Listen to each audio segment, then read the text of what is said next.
दोस्तों नमस्कार। मैं मुकेश उदैनिया सीधे बोल में आप सभी का स्वागत करता हूं और आपसे अपेक्षा करता हूं कि आप चैनल को सब्सक्राइब करें। दोस्तों, हमारा देश 142 करोड़ लोगों का है। ना ही राहुल गांधी का है, ना ही देश के प्रधानमंत्री नरेंद्र मोदी का। परंतु मौजूदा समय में जो राजनीति देश के अंदर चल रही है और जो दल बदल का तरीका निकला है, इससे सत्ता तो समझ सकती है, लेकिन आम जनता का विश्वास नहीं। विगत दिन इंडिया गठबंधन की बैठक हुई, जिसमें 25 दल शामिल हुए, परंतु विपक्ष की सबसे बड़ी कमजोरी भाजपा की ताकत नहीं, बल्कि विपक्ष की अपनी बिखरी हुई राजनीति रही है। 2024 का लोकसभा चुनाव, जहां इंडिया गठबंधन के कई दलों ने मिलकर भाजपा को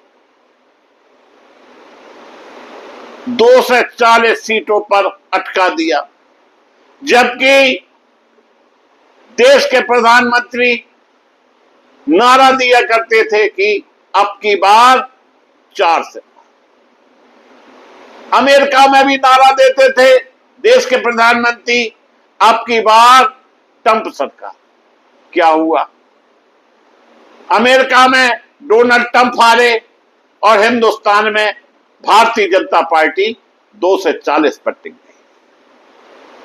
बनारस में भी हमारे देश के प्रधानमंत्री बहुत कम वोटों से जीते, लेकिन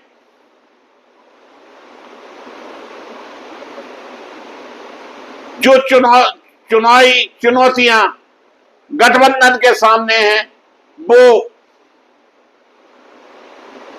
निश्चित रूप से गठबंधन का खेल बिगाड़ती हैं और इसका फायदा भारतीय जनता पार्टी हमेशा उठाती है। सबसे बड़ी बात कि जब भारतीय जनता पार्टी ने समझ लिया कि बिना चुनाव आयोग के काम नहीं चल सकता, तो उन्होंने सुप्रीम कोर्ट के आदेश को भी दरकिनार करते हुए 2-1 के बहुमत से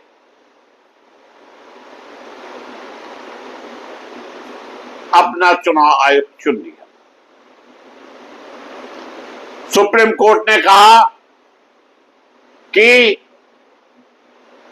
2-1 से जब चुनाव आयोग चुनेंगे तो क्या विपक्ष की सुनेगा, लेकिन सत्ता चाहिए। सत्ता कैसे चाहिए, इस गेम में भारतीय जनता पार्टी माहिर। दिल्ली में आम आदमी पार्टी और कांग्रेस का तालमेल टिकाऊ नहीं दिखा। पश्चिम बंगाल में ममता बनर्जी और कांग्रेस के बीच लगातार राजनीतिक दूरी बनी रही। इतना ही नहीं, ममता बनर्जी ने लोकसभा चुनाव 2024 में कांग्रेस के साथ गठबंधन नहीं किया। अगर गठबंधन कर लेते तो हो सकता था कि इंडिया गठबंधन की सीटें बढ़ जाती, लेकिन ऐसा ममता बनर्जी ने नहीं किया। उत्तर प्रदेश में अखिलेश यादव, जो कि एक मजे हुए खिलाड़ी है और सबसे ज्यादा लोकसभा में सीटें लाकर वो बम बम हो रहे हैं, लेकिन विधानसभा चुनाव में कांग्रेस के बगैर उनको बैतरणी पार करना भी प्रदेश में भारी पड़ सकता। बिहार में तेजस्वी यादव को लगातार कठिन चुनावी चुनौतियों का सामना करना पड़ रहा है और उनके पीछे तमाम एजेंसियां लगी हुई हैं। कई क्षेत्रीय दल अपने अपने राज्यों में कांग्रेस को प्रतिद्वंदी मानते हैं, जिससे राष्ट्रीय स्तर पर साझा रणनीति बनाना कठिन हो जाता है। राजनीतिक विशेषज्ञों की राय भी अक्सर यही रहती है कि भाजपा का मुकाबला केवल सीटों के गणित से नहीं होगा, विपक्ष को एक साझा संदेश, साझा नेतृत्व मॉडल और साझा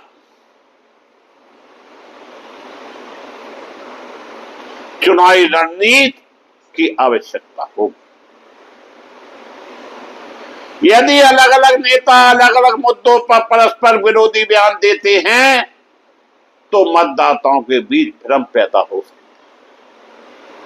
हालांकि यह कहना कि यदि गठबंधन एक नहीं हुआ तो उनके नेता जेल जाएंगे, एक राजनीतिक आशंका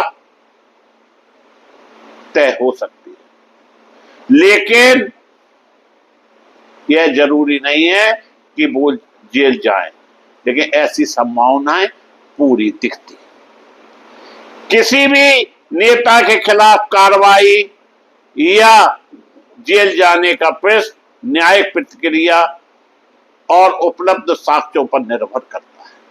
परंतु आपने देखा होगा कि किस तरह का माहौल है, किस तरह के माहौल से लोगों को विभिन्न विभिन्न माध्यमों से जेल भेजा जा रहा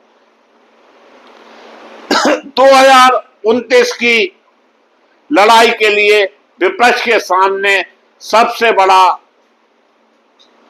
प्रश्न शायद यह नहीं कि उनका प्रधानमंत्री चेहरा कौन हो,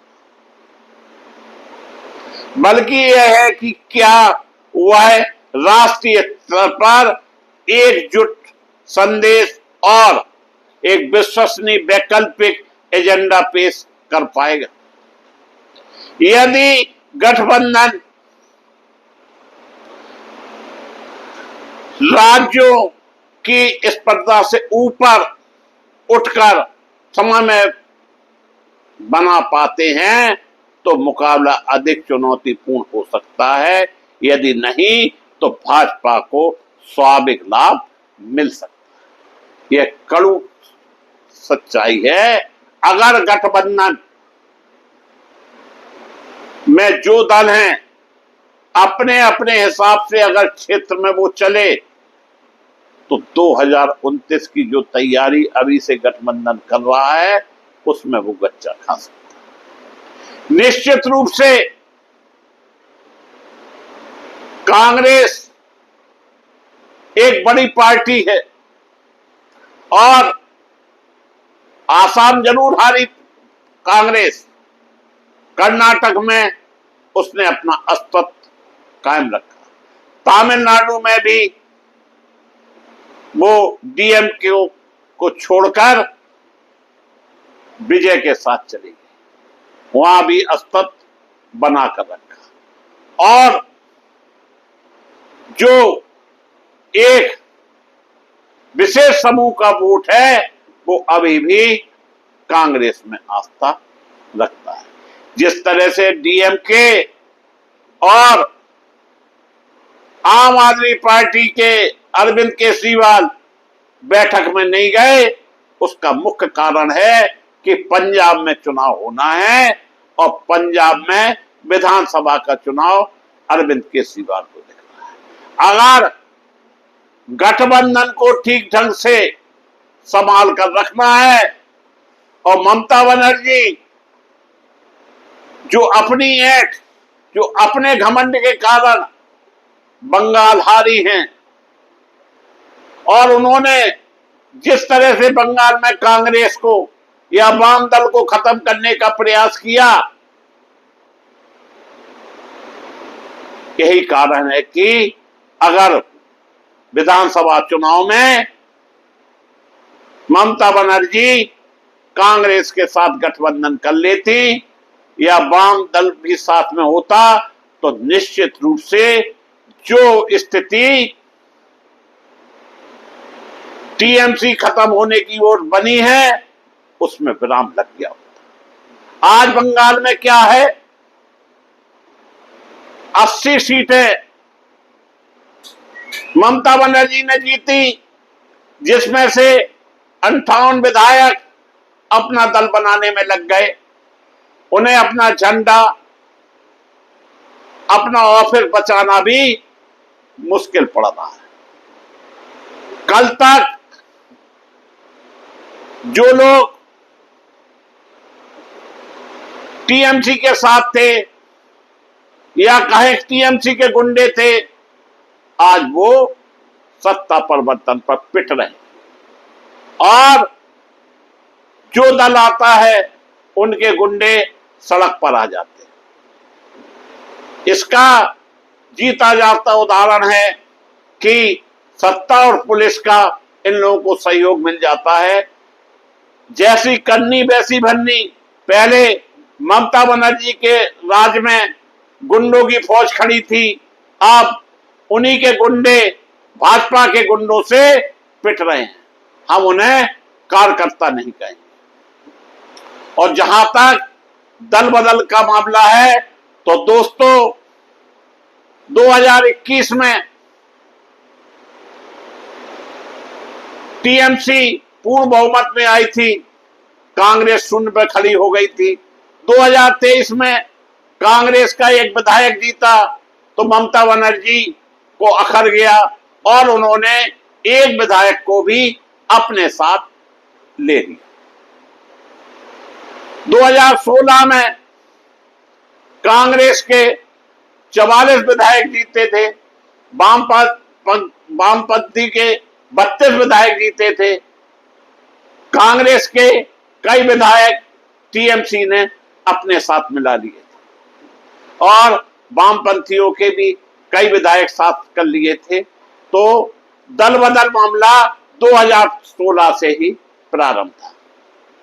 सुधीर रंजन चौधरी जो कि कांग्रेस का एक बड़ा चेहरा थे और विपक्ष की राजनीति लोकसभा में करते थे, उन्हें हराने के लिए गुजरात से यूसुफ पठान जो कि क्रिकेट के प्लेयर हैं, उन्हें लेकर आई, उनके खिलाफ लड़ाया और उन्हें हरवा दिया। गोवा में आम आदमी पार्टी के अरविंद केजरीवाल और ममता बनर्जी ने पानी की तरह पैसा बहाया और कांग्रेस को हिलने लगा दिया। मेघालय में 12 कांग्रेस के विधायक थे, उन्हें भी टीएमसी में मिला लिया। आज जब ममता बनर्जी अकेले पड़ गई तो उन्हें गठबंधन याद आ गया और राहुल गांधी क्या टीएमसी को कांग्रेस में विलय करेंगे या फिर टीएमसी को ताकत देकर बंगाल में खड़ा करेंगे? अगर बंगाल में टीएमसी को ताकत देकर खड़ा करते हैं तो वहां जो कांग्रेस के अभी बचे कुछ नेता हैं उनमें भी असंतोष व्याप्त हो सकता है। देखना यह है कि इंडिया गठबंधन किस तरह से मजबूत होता है, किस तरह से अपनी रणनीति तैयार करता है और किस तरह से भाजपा को घेरने में सफल होता है। हालांकि अभी एक खबर और आई है कि टीएमसी के 20 सांसद टूटे हैं, लेकिन जो खबर सुनने को मिली है उसमें ये कहा जा रहा है कि यूसुफ पठान जो कि टीएमसी के संकट मोचन बन रहे हैं, वो अपनी सीट ममता बनर्जी के लिए खाली कर सकते हैं। और जो 20 सांसद अमित भैया के साथ जाने की बात आ रही थी, उसमें से भी कुछ सांसद संभवतः वापसी मार रहे हैं। अभी तरह तरह के समाचार मिल रहे हैं, कोई कह रहा 5 सांसद टूट गए, कोई कह रहा 10 सांसद टूट गए, कोई कह रहा 15 सांसद टूट गए, लेकिन ये बातें अभी हवा आई। वहीं जो टीएमसी में बचे कुछ सांसद हैं, वो क्या खेल खेलते हैं, यह देखना पड़ेगा। इसी के साथ हम आप सभी को धन्यवाद देता हुआ अपनी बात समाप्त करता हूं। आपसे अपेक्षा करता हूं कि आप चैनल को सब्सक्राइब करें, चैनल की आवाज बने और इसे ज्वाइन करें।